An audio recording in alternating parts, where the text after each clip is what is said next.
Nagising ka na rin ba isang araw na feeling mo sobrang blessed ka ni Lord?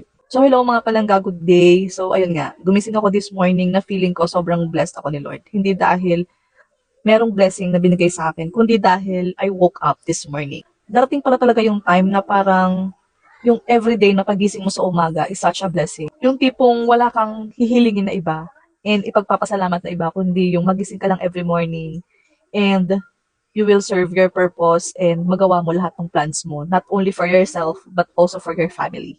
Ang galing lang, no? Kasi dati pagigising ako, like ko sinasabi, Lord, sana matupad yung ganitong dream ko, sana ibigay mo sa akin to. Pero ngayon, I realize na everyday pag magigising ako, ang unang-una ko nasasabi is, thank you Lord kasi nagising ako. Kasi oo nga naman, paano mo gagawin yung lahat ng bagay na gusto mo and lahat ng bagay na hinihingi mo kay Lord kung hindi ka magigising? Always be thankful for your life. Tipong kahit natulog ka na malungkot ka, you must be still be thankful na nagising ka and binigyan ka ni Lord ng chance na labanan yung mga struggles, challenges na hinaharap mo. So yun everyone, kung kagaya ko kayo, na siguro tumatanda na, kaya ganito na yung mindset, ayun, darating pala talaga yung time na to.